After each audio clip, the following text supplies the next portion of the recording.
So we know that the national media jabroni haircuts hate the Minnesota fighting Vikings. It's a given. We're used to it. We expect it. We like it. We like it. Always have the chip on our shoulder. Always the underdogs. But the depths of their depravity is just really something to behold. CBS Sports writer Jordan Dejani, which is the worst type of mustard, ranked all 32. I'm just kidding. Dejan is great. Ranked all 32 NFL rosters by talent. Heading to the 2021 training camp, and you're thinking, okay, on paper, just looking at the Minnesota fighting Vikings, that they are rock stars. Like, they are going to be good to go. Even though they had an abysmal 2020, they reloaded, they're ramped up, and they're going to be ready to go. Like, looking at this offense, looking at Kirkua, looking at Dalvin Cook, looking at Jefferson and Thielen and Irv Smith Jr., oh my, and finally a good offensive line. Plus, the defense, mwah, chef's kiss. Daniil back. He's healthy. Anthony Barr's back on a redone deal. Eric Kendricks is going to be healthy. They got Dantzler and Peterson and Bashad Breeland and Mac Alexander and Xavier Woods and Harrison Smith. Woo! Easily, the Vikings should be top 10 here. Right? Like, I understand. Given the curve of the national media jabronis, maybe they'll be, top 12, top 13, 14, somewhere in there. But wow. Like, just when you thought that the national media had hit rock bottom, they go lower. It's really amazing. So the Vikings clock in at 20. 20. Are you kidding? Here's a write-up. The Vikings had the number 4 offense in the league last year. That should count for something.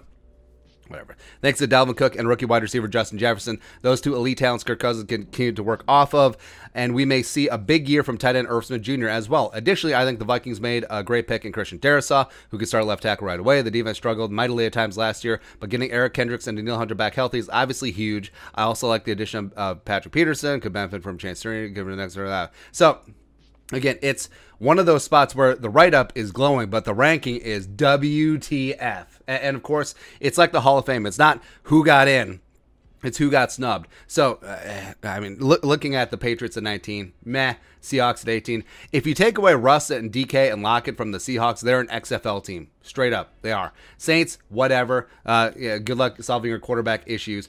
16, the Niners, respect. I think the Niners should be higher on this list, to be honest. I mean, they're 2 years removed from being a Super Bowl team.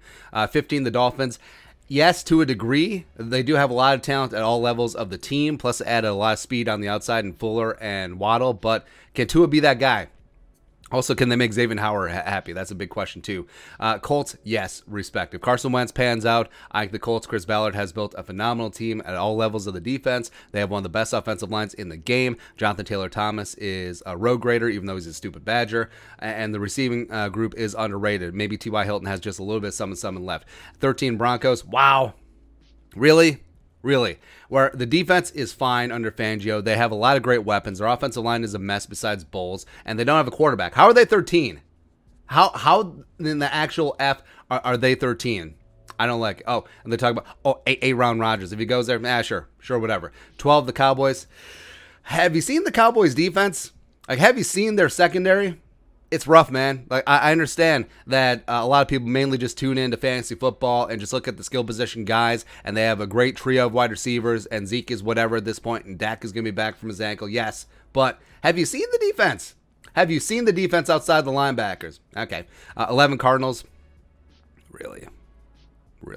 Again, they're a lot like the Cowboys, where they have stars at the skill positions as well as they have a solid young quarterback, but other than that, Cardinals offensive line, I mean, besides Rodney Hudson, meh. Cardinals defense, they added J.J. Watt. How much does J.J. really have left in the tank? Also, is Chandler Jones going to be healthy and happy, or is he going to hold out?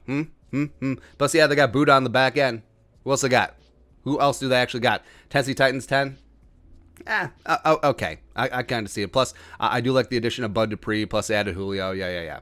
9, plus Jeffrey Simmons is a bad dude. He just really is. 9, Steelers. How are the Steelers this high? They have the corpse of Roethlisberger. They have no heir apparent. Their offensive line is garbage. Defense is fine, but wow. No, absolutely not. 8, Washington football team. So, I think that they have the best defensive line in all football. I think that they have a great defense. I love Scary Terry. I like the Curtis Samuel signing. But other than that, man, I don't know. Like, Gibson is fine. Fitzpatrick is whatever. No, this is like the Vikings and Washington. If you swap spots, put Vikings at 8 and Washington at 20, I don't think anyone will bat an eye. I think people will be fine with that. Greasy, grimy Green Bay Packers, really? Oh, really? Really, please. I'm just re-signing Kevin King should dock them a number of spots. He's bad. 6, Ravens. Yes. Yes, I agree. Eric DeCosta, EDC, carrying on the tradition of Ozzie Newsome. Yes. Bills. Yes. Rams. Hard disagree. Hard disagree. Where I feel like the Rams are dotted with superstars. You look at Aaron Donald, you look at Jalen Ramsey, but they do lack depth, and they have solid receivers. Whatever with Matthew Stafford. I do like Cam Akers in year 2, a.k.a. Baby Dalvin Cook. Whitworth is still hanging on, but other than that, yeah. Oh, they signed Deshaun Watson. Great. Or Deshaun Jackson. It'd be crazy if they signed Deshaun Watson. Browns 3. Yeah, I respect this one. I like what Andrew Berry and Stefanski are building by the lake. Chiefs 2. Yeah. Bucks 1. Yeah, sure. So my main issue is how low the Vikings are and how high some of these other teams are. Like Washington is way too high. Tennessee is fine. Steelers are way too high. Packers are way too high. Cowboys and the Cardinals are definitely too high as well. Broncos, how are the Broncos even in the teens? Like, they should be late 20s at best, even though I do like a bunch of their skill position guys on offense. Colts should be higher. Dolphins are fine. Niners should be higher. Saints should be lower. Seahawks should be lower. Patriots or whatever. So, how are the Vikings at 20? Like, I do not understand it. Like, how do you actually look? So they touched on it. Like, Kirk Cousins on a given day can be a top 10-ish adjacent type quarterback, especially if he's protected, especially if he has weapons and he has a competent play caller who knows his strengths and weaknesses, which he has. He has all 3 of those things. And then Justin Jefferson is on his way to become the best wide receiver in the game. Adam Thielen's coming off a 14-touchdown season. He greatly benefits from being that wide receiver 2 and getting wide receiver 2 attention. Dalvin Cook is the second best running back in the NFL. Irv Smith and Gronklin may tag team up and be one of the best tight end duos in the league. And then if Darisaw gets in, and it's Darisaw, Cleveland, Bradbury, Wyatt Davis, no matter what, and Brian O'Neill for a long time, that could be one of the best young up-and-coming offensive lines in the game. No cap. Absolutely none at all. And then you look at the defense. I mean, I understand they had a down 2020 season, but this is a completely different defense than what was trotted out last year. You have Danielle Hunter back. He's pissed off for greatness. He's basically in a contract year. He's going to be getting after it. And then opposite edge rusher, you got Weatherly and Wanham and Patrick Jones and Janarius getting after it. Plus, Michael Pierce coming back from that opt-out. Diesel, Dalvin Tomlinson. Baby, we got the meats on the inside. Plus, very underrated as a pass rusher, Pierce Tomlinson. And also you got Sheldon Richardson back. When you have Sheldon Richardson, who is still a starting caliber defensive tackle, as your third rotational guy, you're in good shape. You are pretty good. Plus, yes, Kendricks is back. The best coverage linebacker in the game. The best off-ball linebacker in the game. Plus, you got Anthony Barr. What he does doesn't make the play sheet, doesn't make the stat sheet all that much, but he is a great leader. He works great with Eric Kendricks, and it's going to be a net positive having him back this season after he missed 2 games.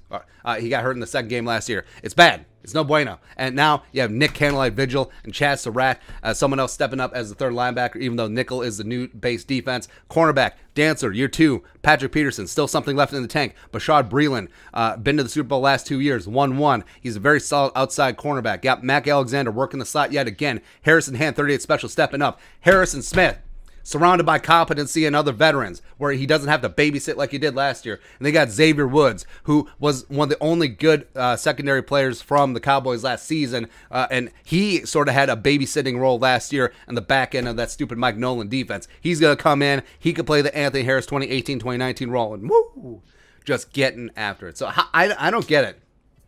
How do you see both sides of the ball here and just call it 20th? 20th best in the NFL. But, again, we are used to it. We feel most comfortable when we're being hated on. But when it's just blatant lies, when it's just blatantly pushing your thumb down on the scale, no. Again, factoring in the national media, I expected 12 to 14 somewhere in there, even though the Vikings easily have a top 10 roster. If not, maybe flirting with top 5. 20? No. CBS, you just made the list. You're always on the list, but you're back on the list again. But your thoughts? Minnesota Vikings clocking as the 20th most talented roster in the league. 20. Let us know in the comment section below. Subscribe for daily Vikings takes. Want to support that work? Post on the Venmo. But until next time, Skull Production Value.